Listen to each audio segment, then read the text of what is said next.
아멘. 할렐루야. 오늘 하루도 하나님과 동행하는 하루가 되시기를 주님의 이름으로 축복합니다.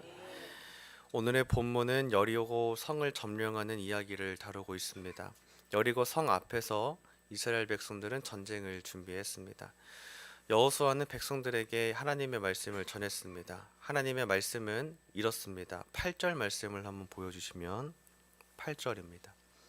같이 읽겠습니다. 여호수아가 백성에게 이르기를 마침에 제사장 7은 양각나팔 7을 잡고 여호와 앞에서 나아가며 나팔을 불고 여호와의 언약궤는 그 뒤를 따르며. 아멘. 자, 양각나팔이다라고 하면 양의 뿔로 만든 나팔을 말하죠. 자, 제사장들이 이 나팔을 불면서 여호와의 궤 앞에 서서 나아가라는 것이 이 말씀의 하나님의 말씀이었습니다. 자, 전쟁에서 나팔의 의미가 있습니다. 뭐냐면 군대가 이제 움직이고 멈추도록 통제하기 위해서 큰 소리를 내려면 이 나팔이 역할을 해준다는 거죠.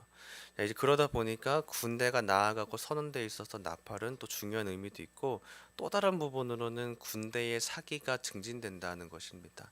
그래서 이제 돌격할 때 나팔이 이제 울려지면은 사기가 증진되는 것도 있다는 거죠. 또 한편으로는 이 나팔 소리가 어떤 의미가 있냐? 나팔 소리가 들려지면 적들이 같이 듣는다는 겁니다. 그렇기 때문에 나팔 소리라는 거는 이제 전쟁의 신호와 같습니다. 적들도 이걸 듣고 전쟁을 준비한다는 거죠. 자, 이스라엘 백성들에게는 힘찬 소리였지만 이 적들에게는 전쟁을 알리는 소리가 이 양각나팔 소리였다는 것입니다. 자, 하나님께서는 나팔을 불며 성을 돌라고 말씀을 하셨는데, 나팔을 분 순간서부터는 전쟁이 이미 시작되었기 때문에 성을 돌 게 아니라 사실 검을 들고 싸워야 하는 게 정상이죠. 자, 그러니까 일반적으로 전쟁에서 이기길 위해서는 좋은 타이밍, 좋은 무기가 필요합니다. 자, 그런데 하나님의 말씀은 성을 돌라고만 말씀을 하고 계신 거죠. 자, 심지어 성을 돌 때에는 하나님께서 따로 외치라라고 말씀을 하실 때가 아니고서는 아무런 소리도 내지 말라라고 명령까지 하셨습니다. 10절 말씀을 한번 보면 10절 여호수아가 백성에게 명령하여 이르되 너희는 외치지 말며 너희 음성을 들리게 하지 말며 너희 입에서 아무 말도 내지 말라. 그리하다가 내가 너희에게 명령하여 외치라 하는 날에 외칠지니라 하고. 자, 나팔을 분 순간서부터는 이미 전쟁은 시작됐습니다. 자, 하나님은 도리어 근데 조용하라고만 하시고 성을 돌라고만 명령을 하고 계신 거죠. 그러니까 이제 적들이 언제 공격할지 모르는 상황이 된 겁니다. 자, 그러니까 이제부터는 두려움이 시작이 된 겁니다. 정말 그 말씀대로 이루어질 것인가? 과연 적들에게 우리가 죽지 않을 것인가? 자, 심지어 하나님께서 하루만 놀아라, 하루만 이렇게 해봐라도 아니고 6일 동안은 하루 한 바퀴씩 해서 6바퀴, 그리고 마지막 7째 날에는 7바퀴까지 돌아서 총 13바퀴를 돌아야 되는 이제 말씀 순종에 대한 조건이 주어진 겁니다. 이제 언제 공격당할지 모르는 상황이 된 겁니다. 이 두려운 상황 속이 무려 일주일 동안 지속되었다라는 것이죠. 자, 아마도 이스라엘 백성들의 그 상황을 좀 생각을 해보면 아마도 이 속에서 계속 두려움이 피어나지 않았을까 싶습니다. 계속 의심과 두려움이 피어났을 것 같습니다. 왜냐하면 여리고 성은 큰 성이고 지금 하나님의 말씀은 싸움을 준비한다기보다 이거를 왜 해야 되지라는 순종에 대한 목만 있기 때문이죠. 자, 그렇지만 이스라엘 백성들은 어떻게 했는가? 말씀을 따랐다라는 것입니다. 나팔을 불었고 성을 돌았고 성을 돌았고 그리고 대열을 맞춰서 돌았습니다. 자, 백성들은 하나님께 오히려 어떻게 보면은 많은 걸 요구받은 것 같이 보이지만 사실은 한 가지만 요구하신 겁니다. 뭐냐면 하나님께서 전쟁에 대해서 승리를 주실 것을 믿고 그 말씀에 순종해라라는 것입니다.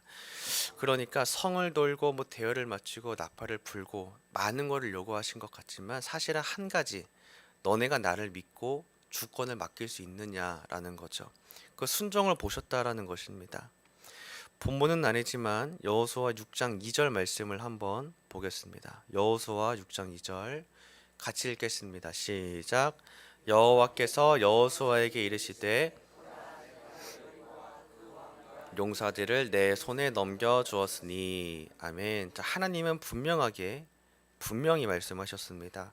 여리고와 그 왕과 용사들을 넘겨주겠다라고 말씀하셨습니다. 자, 이제 하나님은 약속하셨기 때문에 믿고 따르느냐의 조건이 주어집니다. 그러니까 하나님께서 원하시는 것은 지금 뭐냐면 주권을 믿고 맡기라, 그리고 순종하라라는 것이죠.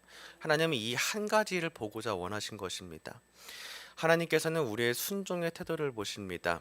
우리는 하나님께서 살아계시기에 분명히 역사하실 것을 믿고 우리의 판단, 우리의 결정권을 하나님께 맡겨드려야만 합니다.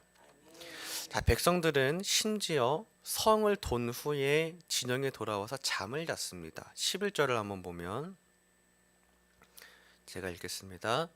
여호와의 괴가 그 성을 한 번 돌게 하고 그들이 진영으로 들어와서 진영에서 자니라. 자, 이제 성을 점령하기 위해서 하나님께서 명령하신 것은 나팔 부는 것과 여호와의 괴와 함께 하루 한 번씩 도는 이제 일이었습니다. 아무런 소리도 내지 말게 하고, 그 적들을 하나님께서 직접 주관하시기 때문에 승리를 주시는 전쟁이 있기 때문에 여호와의 괴와 함께 도는 전쟁이었습니다. 근데 백성들은 진영에 들어와서 잤다라고 되어 있습니다. 자, 사실 이 백성들이 하루 동안 한 거는 많은 게 아니었습니다. 사실 매일 한 거는 매일 동안 하루 한 번 그 성을 돈 일이 전부였습니다. 자, 그러니까 기본적으로 전쟁이 시작됐기 때문에 뭐 칼을 들고 싸웠다거나 아니면 뭐 전투를 치렀다거나 이런 것도 아니고, 그러니까 그날 저녁이 되면 불안하기 때문에 잠이 안 와야 어떻게 보면 정상입니다.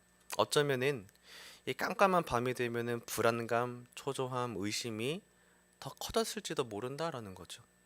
또 어떤 사람들은 심지어 아마도 마음 편하게 잠 못 잤을 수도 있습니다. 또 어떤 사람들은 불안감 때문에 뒤척였을 수도 있고, 하지만 말씀은 진영에 들어와서 잤다라고 하고 있습니다. 자, 우리 미아조한교회 성도님들은 하나님의 승리를 주실 것이 믿어져서 그저 순종만 하고 그날 믿음 안에서 발 뻗고 편히 자는 주님의 평안이 함께 하시기를 주님의 이름으로 축복합니다. 그저 우리는 순종만 하면 내일에 대한 몫은 하나님이 다 열어주실 줄 믿습니다. 오늘 우리는 믿음 안에서 편하게 자면 됩니다. 자, 백성들은 마지막 일곱째 날에 성 주변을 7번 돌아야 했습니다. 자, 하나님은 끝까지 백성들의 반응을 아마 보고 계셨을 겁니다. 그리고 딱 한순간에 이 말씀을 하셨습니다. 뭐냐면 외치라 라는 말씀이셨죠. 16절 말씀입니다. 16절 같이 읽겠습니다. 시작. 7번째에 제사장들이 나팔을 불 때에 여호수아가 백성에게 이르되 외치라, 여호와께서 너희에게 이 성을 주셨느니라. 아멘.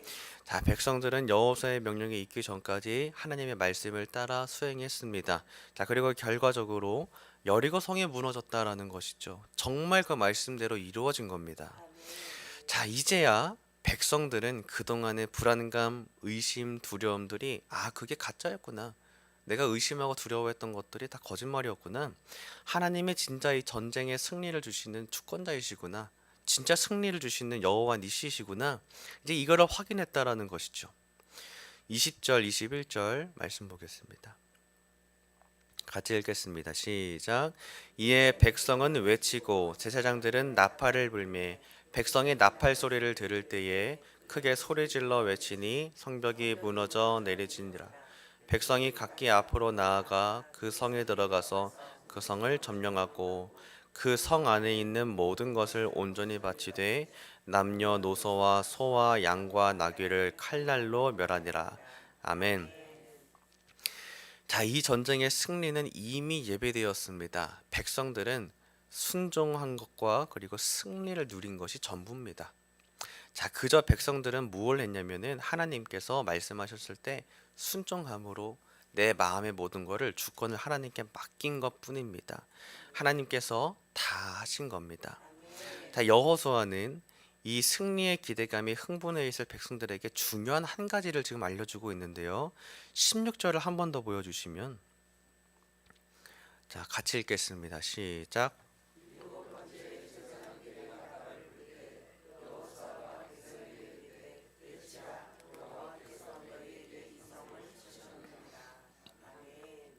아멘. 자, 하나님께서 이 성을 주셨다라는 것을 잊지 말라는 겁니다.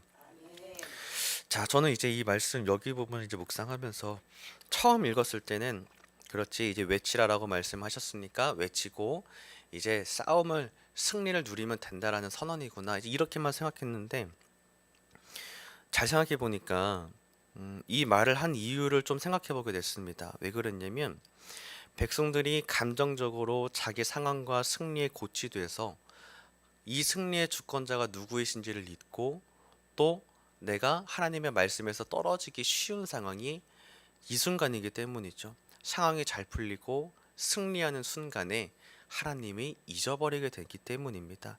그래서 여호수아는 분명하게 말해주고 있는 겁니다. 외치라, 여호와께서 너에게 이 성을 주셨다. 백성들이 물질을 보고 또 승리의 고취가 돼서 하나님의 말씀은 잊고 흥분하니까 하나님을 잊어버리기 쉽다라는 것입니다. 자, 그래서 여호수아는 분명하게 이 전쟁의 주권자가 누구인가, 여호와이심을 분명하게 상기시켜 주고 있는 것입니다. 자, 17절 19절은 제가 읽겠습니다. 17절 19절. 이 성과 그 가운데 있는 모든 것은 여호와께 온전히 바치되 기생 라합과 그 집에 동거하는 자는 모두 살려주라. 이는 우리가 보낸 사자들을 그가 숨겨 주었음이니라.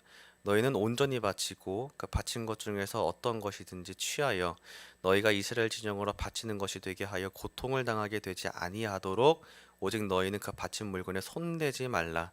은금과 동철 기구들은 다 여호와께 구별될 것이니 그것을 여호와의 곳간에 드릴지니라 하니라. 아멘. 그러니까 지금 말을 잘 살펴보고 보니까 방심하면 안 된다는 거예요. 하나님께서 상황을 열어주시고 순종한 자의 삶을 하나님께서 인도해 주시고 풀어주시면 사람의 본성은 상황을 보고 물질을 보면서 마음이 풀어진다라는 것입니다. 자, 하나님께서 우리 삶 가운데 승리를 주실 것입니다. 분명히 내 삶은 풀리고 하나님의 방식대로 내 삶을 분명히 인도함을 받을 것이지만 우리는 그 상황에 취해서 내 감정이 고양이 돼서 하나님의 말씀을 잊어버리기 쉽다는 것입니다. 그것이 사람의 본성, 습성이다라는 것이죠. 자, 여리고 성에 있는 기생 라합을 살리는 일, 또 그리고 어떤 것이라도 취하지 말고 여호와께 드리라라고 하신 이 말씀은 승리의 감정에 취해서 하나님의 말씀을 잊어버리지 않기를 바라면서 여호수아가 백성들에게 당부한, 상기시켜주고 있는 내용인 것입니다. 자, 그럼에도 그 중에 아간이라는 사람은 금덩이 하나에 미혹이 되어서, 마음이 미혹이 되어서 훔쳤습니다. 자, 승리의 감정에 취해서 물질의 눈이 빼앗겨서 하나님 말씀을 잊어버렸다라는 것이죠. 자, 이런 죄의 모습이 우리에게도 발생할 수 있습니다. 하나님의 은혜를 구하면서 간절히 기도하다가도 기도가 응답이 돼서 삶의 형편이 좋아지고 또 상황이 열리게 되면 하나님의 말씀이 온데간데 없이 잊어버리기 쉽다라는 것이죠. 그러니까 우리에게 중요한 것은 상황이 좋아졌든 안 좋아졌든 환경이 풀렸든 안 풀렸든 중요한 건 오늘 내가 하나님 앞에 앉아 있는가라는 것입니다. 그 앞에 오늘 내가 틀어 앉아 있는가, 오늘 내가 하나님께로부터 멀어져 가고 있는가, 아니면 상황에 취해서 빠져가고 있는가, 아니면 항상 상황과 환경에 굴하지 않고 하나님 앞에 있는가, 하나님 앞에 나와 있는가, 그것이 중요하다라는 것입니다. 절대로 상황과 환경에 굴하지 않고 늘 하나님 앞에서의 그 신실한 신앙의 태도를 잃어버리지 않으시기를 주님 이름으로 축복합니다. 그것이 겸손인 줄 믿습니다. 하나님 앞에서의 겸손의 태도는 상황에 바뀌지 않고 늘 하나님 앞에 앉아 있는 태도인 줄 믿습니다. 자, 오늘의 본문에는 큰 성 여리고 성과의 전쟁이었습니다. 자, 단순히 큰 성 여리고 성만이 아니었습니다.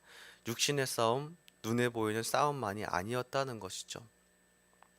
눈에 보이지 않는 싸움이었다는 것입니다. 여호와 하나님과 어둠의 권세의 싸움이었고, 그리고 순종하는가 불순종하는가의 싸움이었다는 것입니다.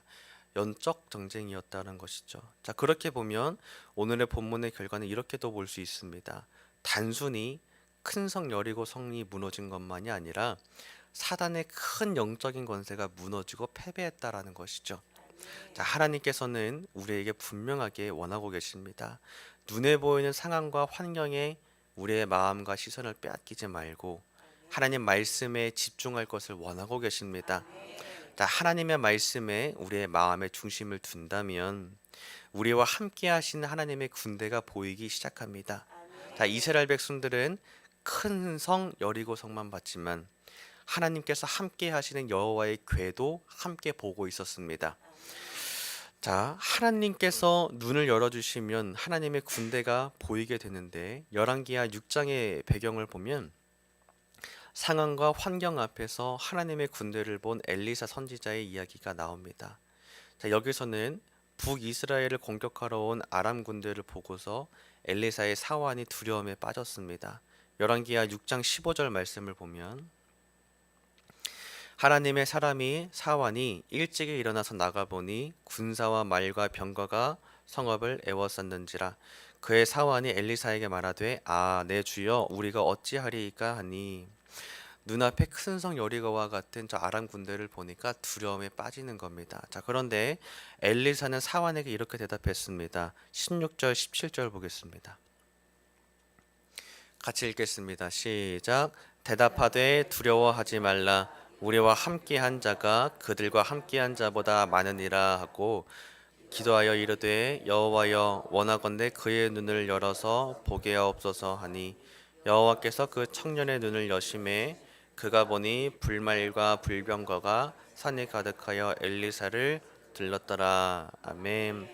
자, 아람 군대 큰 여리고 성보다도 크신 여호와께서 함께 하신다라는 것입니다. 여호와 하나님을 보시기를 주님의 이름으로 축복합니다. 상황과 환경의 마음과 시선을 빼앗기면 순종하기 어렵습니다. 큰 성 여리고 성만 보이기 때문이죠. 하지만 하나님의 말씀이 들려진 것을 붙잡고 여호와의 궤가 나와 함께 돌 것이다라는 것을 믿는다면 그 여호와의 궤를 본다면 상황과 환경은 아무런 조건도 안 됩니다. 그저 순종하는가 이거를 보신다는 것입니다. 하나님은 이미 승리를 예비하셨습니다. 이미 끝난 싸움이다라는 것이죠. 그러니까 우리는 하나님 편에 서서 순종하기만 하면 됩니다.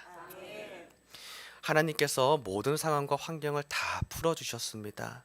시간이 지나면서 우리는 어쩌면 두려움, 의심, 불안감이 자리 잡을 수도 있습니다. 여섯째 날까지도 또 심지어 마지막 날에 6바퀴를 도는 그 순간까지도 의심과 불안감이 고조가 될 수 있습니다. 이거 진짠가? 이제 한 바퀴만 더 돌면 끝날 텐데. 그런 불안한 순간 가운데에도 끝까지 순종한다면 하나님께서는 분명하게 상황을 열어주신다라는 것이죠. 분명하게 기억합시다. 결과는 예비되어 있습니다. 그리고 하나님께서 주신 승리인 것을 기억하시기를 바랍니다. 상황과 환경 때문에 내 시선과 마음이 빼앗긴다면 어느 순간 하나님으로부터 멀어지게 될 것입니다. 상황과 환경에 빼앗기지 마시고 7째 날 7바퀴 도는 그 순간까지 끝까지 순종해서 내 발걸음을 마치는 그 순간까지 순종해서 하나님께서 외치라 하실 때 여리고 성이 무너질 줄 믿습니다. 상황과 환경에 마음과 시선을 빼앗겨서 하나님 말씀 잃어버리지 마시고 항상 올곧게 주님께만 충성하는 여러분들 되시기를 주님의 이름으로 축복합니다. 아멘. 우리 찬송가 546장 찬송하시고 기도하겠습니다. 546장입니다.